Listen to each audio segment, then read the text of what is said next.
আচ্ছা শোনো, আমি সিদ্ধান্ত নিছি আমার চোখ দুইটা দেখাবো। প্রতিদিন তো আমারই চোখ দেখাও, তাতে তোমার মন ভরে না, আবার কারে চোখ দেখাবা? ফাও কথা বইলো না, পাশের বাড়ির ভাই নাকি চোখের ডাক্তার, তারই দেখাবো। উনি কিন্তু তোমার স্বামী না, চোখ তুইলে হাতে ধরায় দেবে।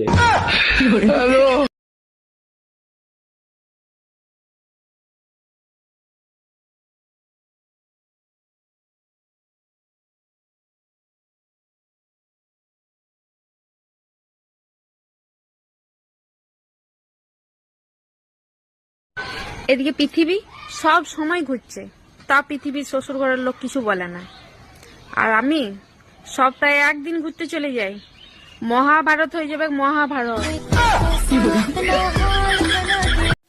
এই বলো তো, তোমার কোন এমন জিনিস যা তুমি ছাড়া কেউ দেখতে পাবে না? আমি ছাড়া কেউ দেখতে পাবে না? না কত কিছুই তো আছে আমি ছাড়া দেখতে পাবো না। না, তুমি ছাড়া আর কেউ দেখতে পাবে না। কেউ দেখতে পাবে না? তোমার এই জিনিস তুমি ছাড়া আর কেউ দেখতে পাবে না। আমার বুদ্ধি? না, হলো না। তাহলে কি আমি জানি না। বন্ধুরা তোমরা বলো তো কি হবে? এই শুনছো, বাজারে কাঁচা আমে ভরে গেছে, এবার কি আমের আচার দিবা না? অবশ্যই আমের আচার বানাবো, পাশের বাড়ির ভাবি আমের আচার খাইতে চাইছে। এই ভাবি তোমার কাছে আমের আচার খাইতে চাইছে কেন? কাহিনী কি? এইখানে কাহিনীর কি? ভাবি প্রেগনেন্ট, তাই আমের আচার খাইতে চাইছে। এই ভাই তো বিদেশ থাকে, ভাবি প্রেগনেন্ট হইলো কি করে? নে জুতোটা খোল, এবার হাতে নে।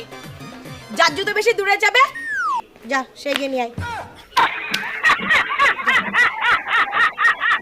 ইয়া ইয়া ইয়া ইয়া ইয়া ইয়া ইয়া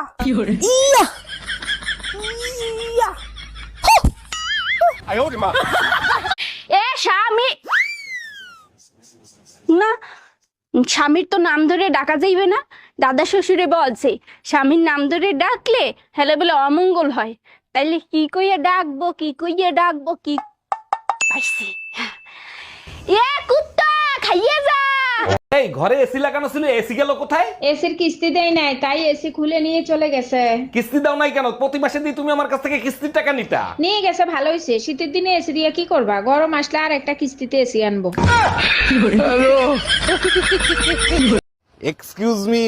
জি ভাইয়া বলেন। আপনি না অনেক কিউট। তাই নাকি? Thank you. আচ্ছা, আপনাকে পটায় আই লাভ ইউ বলবো না আই লাভ ইউ বলে পটাবো? আপনাকে গালি দিয়ে থাপড়াবো না থাপড়ায় গালি দিব?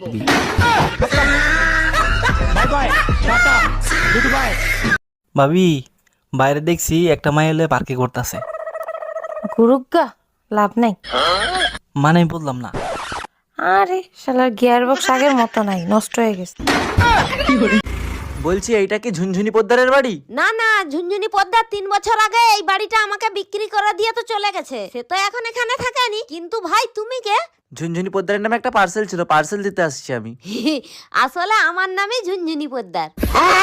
আসলে আমি ভাবছিলাম তুমি কিস্তিওয়ালা, লোনের টাকা আনতে আসছো।